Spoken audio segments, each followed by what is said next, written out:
Започнува вториот дел од емисијата Утринско будење и денешниот разговор. Со нас утрово е доктор Светлана Трифуновска, специјалист по семејна медицина, со која ќе разговараме за наглите падови на температурите и како тие влијаат врз нашето здравје. Добро утро и добро дојдовте во нашата емисија. Добро утро, благодарам за поканата. Најпрво, колку наглите промени на температурата влијаат врз човековото здравје?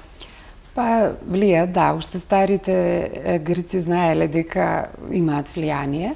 Ја би сакала малце сега да позборувам за физиолошкиот аспект на проблемот. Значи, кога паѓаат температурите, почнуваат да работат оние хормони хипофиза и хипоталамус, односно хормонот на стрес почнува да се лачи, а се намалува хормонот ендорфин, односно тој хормон што не штити од болка. Поради тие некои причини, значи, почнуваат да се јавуваат одредени, значи, состојби, односно активирање на некои хронични заболувања, посебно кај одредена група на пациенти. Значи, од некои вакви промени најчесто страдаат луѓето што се повозрасни, што имаат хроницитет. Исто така, една посебна група се жените во средната возраст, значи активната популација исто така страда и кажав дека многу битно е да се размислува за хроничните болни. Така. Кои се најчестите проблеми што можат да настанат? Најчестите проблеми што настануваат се од типот на артериските, значи нарушувања, како што се тахикарди, тоа ви е срцебиење, покачениот крвен притисок, значи штом паѓа температурата се покачува крвниот притисок и следствено на тоа, значи се зголемува ризикот од појава на мозочни удари, срцеви удари и слични такви кардиоваскуларни заболувања. Значи тоа е групата на кардиоваскуларни промени што можат да се јават. Исто така се јавуваат промени на гастроинтестиналниот тракт, може да се јават од типот на болки, на гадења, многу често се јавуваат кај луѓе што имаат веќе одредени например чир на 12-палачно, чир на желудник и исто така и кај овие што се камчиња, што се јавуваат најчесто на бубрегот и најчесто на жолчното кесе, знаат да се активираат обично во текот на ноќта и во утринските часови. Значи, иницијална каписла и тука представува промената на температурата. Уште една голема група исто така на заболувања се јавува промена на расположението. Оние луѓе што имаат проблеми со со депресивни епизоди, со анксиозно-депресивни и некои други мешани расстройства, исто така се таргет, односно целна група каде што може да се јават овие промени. Така, значи кај хронично болните најзголемени се тие симптоми, најчесто може да дојде до проблеми, но што е кај здравите луѓе? Што кај нив може да се случи од овие нагли падови? Значи исто така и кај здравите луѓе, односно тоа се вика примарна метеопатија, има одреден број на луѓе што се поосетливи на временските промени и кај нив може, кажав, тие првите два хормона, поради дел од овие промени може да се јават, значи вознемиреност, срцебиење, може да се јават некое нелагодно чувство, болки, гадење, главоболки, исто така.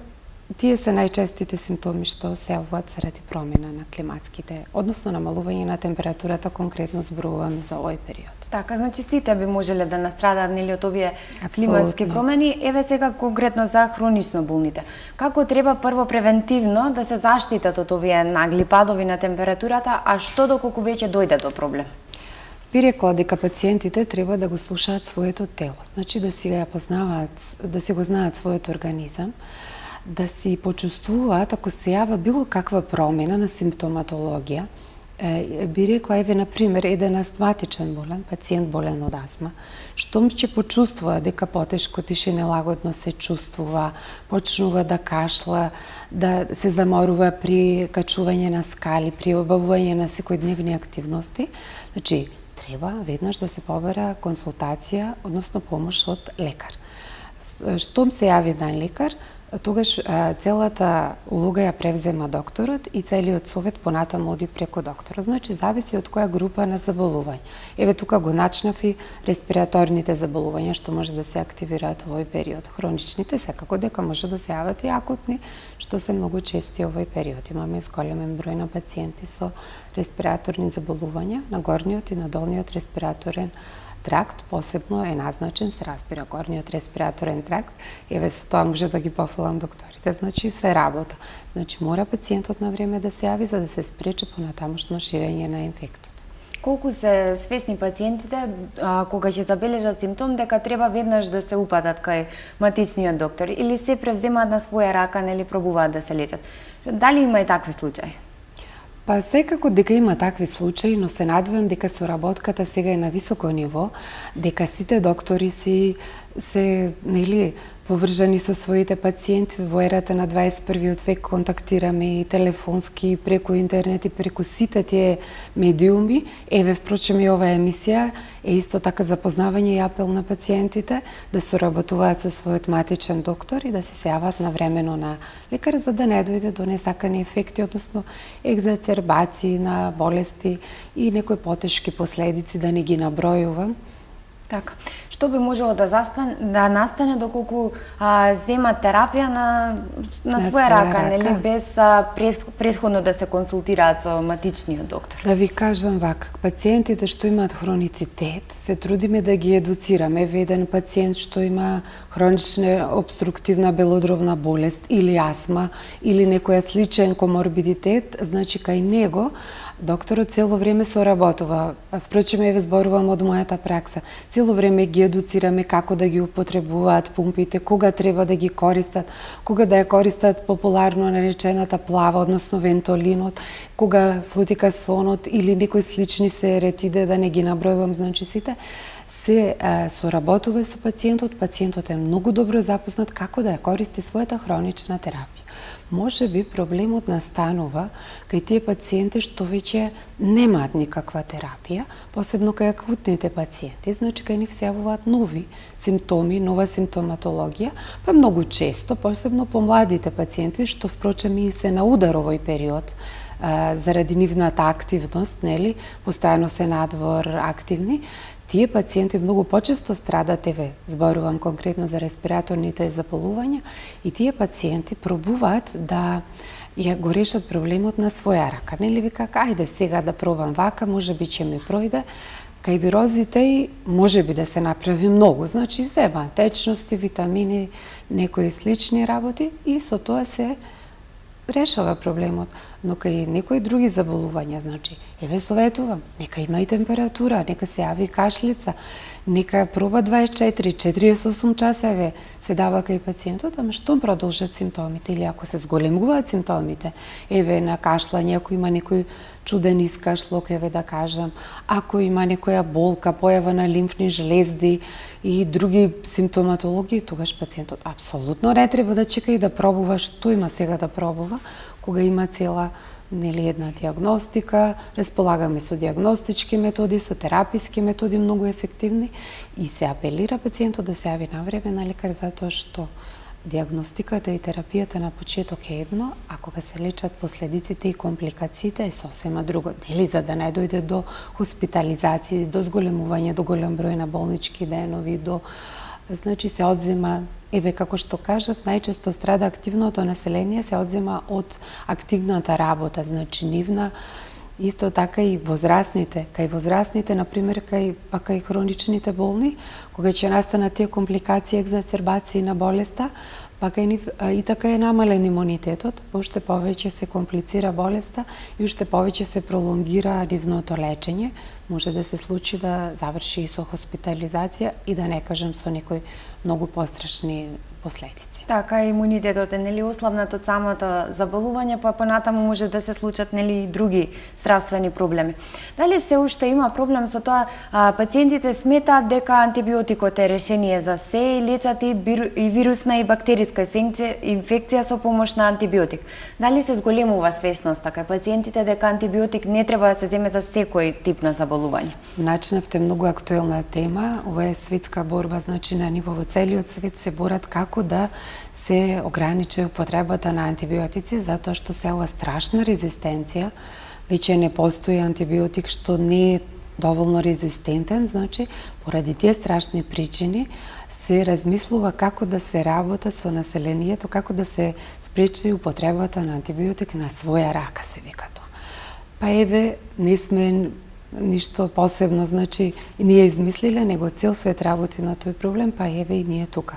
Пациентите да не земаат антибиотици на своја рака, колку што може. Постои сега една програма преку Министерството и Биро за лекови, каде што, еве гледате дека ограничен е пристапот на лекови во аптеките, што е за пофалба, затоа што пациентот не може толку лесно да дојде до лекар. Ако нема бела рецепта, му бараат розова рецепта. Значи, за да ја набави таа розова рецепта, мора да се јави кај доктор. Так. Докторот мора да размисли дали на пациентот му треба соодветниот антибиотик, кој антибиотик да ги посоветува. Многу често пациентот не знае што бара, некогаш бараат некои многу јаки антибиотици, во моментот можеби навистина треба антибиотик, се прави процена и му се објаснува на пациентот дека тој антибиотик апсолутно не е за него и за неговата состојба и дека многу може повеќе штета да му нанесе него корист. Значи, многу е добро што се ограничи пристапот до лековите на некој начин и со тоа се помогна малце да почесто имаме контакти со пациентите и да ги едуцираме како да ја решат својата болест. Посебно апелирам кај помалите дечиња, посебно првата година, кај нив многу да се внимава, многу да се оди во консултација со матичниот доктор, за да се направи значи една правилна превенција, диагностика, терапија и да се следи пациентот. Многу е лесно да се испие антибиотикот. Антибиотикот не е решение за секој проблем, так. На жал да ви кажам. И може да створи резистенција, ете посебно кај тие мали деца, нели, резистенција да се створи уште од првите години од нивниот живот и понатаму, нели, да настанат малите низ за деца проблеми. има и други проблеми, значи так. не е резистенцијата главно представува проблеми на медицинскиот персонал, него кај малите деца може да се уништи имунитетот, да се значи со тоа што се дава антибиотикот се прават и многу несакани дејства, контраиндикации има страшни антибиотикот и многу често мајките ајде побрзо да му пројде, посегнуваат и по многу јак антибиотик или прошлиот пат од ова му пројде, мора да му, знаете како се размислува колку побрзо да му пројде, а некогаш и самата температура, да се остави детето со температура е многу поблагопријатно организмот сам да го изгради својот имунитет. И кога не треба, кажав, нели, има зашто и моменти кога навистина антибиотикот е единственото решение, али секако апелирам да биде тоа во консултација со докторот. Така, не на своја рака. Апсолутно. Дали имате сега зголемен број на пациенти со само до тоа што паднаа температурите? Дали на вистина до толку е сериозен проблемот кога ќе паднат температурите и се јавуваат овие проблеми за кои зборуваме до сега? Значи, тоа се чувствува, амбулантите ни се полни, посебно кога има нагли промени на температурните разлики. Еве сега беше топло, па ладно и обратно, апсолутно и обратно имаме.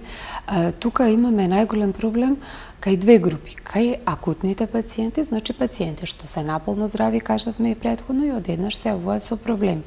Најчесто кај нив имаме овој период респираторни, посочив дека најчесто горно респираторни, и ако има уште малце гастроинтестинални тегоби, односно имаме актуелни проливи. Дали патнички од овие што се враќаат од одмор, или се уште имаме вирози као гастроинтестинален ентитет. Исто така хроничните болни многу ни се застапени во амбулантите. Кај нив се јавуваат овие екзацербации, значи почнуваат да доаѓаат до зголемување на притисокот и диастолниот и систолниот притисок. Потоа кај пациентите што страдаат од акутни затајувања, значи и на срце, и крвни садови, Рено синдромот исто актуелен е периодот, штом залади одма почнуваат да се јавуваат тие модринки, потемнување на прстите, значи на крајните делови, тоа е нарушување во циркулацијата.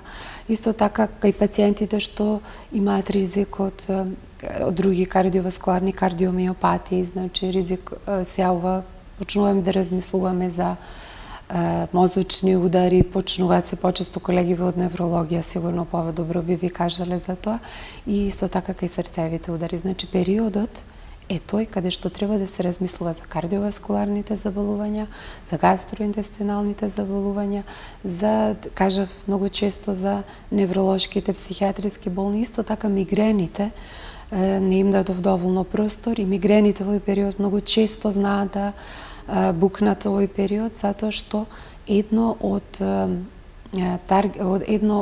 иницијалните каписли за да се јави мигрена представува дури и ладното време. Така. Че исто така и тој ентитет не е присатен. Значи, хронично болните треба баш овој период да бидат многу предпазливи и почесто да се консултираат со своите матични доктори затоа што има ризик од поголеми Да ви кажам, заболувања. хроничните пациенти и така доаѓаат во нашите амбуланти. Барем еднаш месечно ние сме во контакт со хроничните, затоа што морат да подигнат терапија. Прва работа, втора работа, при таа консултација ние користиме, значи да се измери притисок, да се праша да не има некој проблем и самите ги едуцираме, значи ако нешто се случи периодов, падне температурата, значи внимавајте, ако почувствувате некој проблем, да се јавите на лекар, така да би требало и тие што не сакаат да одат на лекар да се јават периодот, барем еднаш годишно пациентот мора да се направи една проверка на своето здравје, една крвна слика, едно ЕКГ, значи иако има потреба и дополнителни исследувања. Така, само бидејќи здравјето е многу важно и баш во овој период мора да се зачува. Дали има опасности од нови вирози овој период? Па да, секогаш има опасност од некои нови вирузи. Впрочем, и актуелната ситуација што беше со поплавите, сега имаме актуелни земјотреси, се тоа влијае на здравјето, че прашате како. Па прво и основно што се јава, може да се јави промена во составот на водата, а секако дека здрава вода е основата на нашето здравје. Исто така и самата консумација на храна и сите.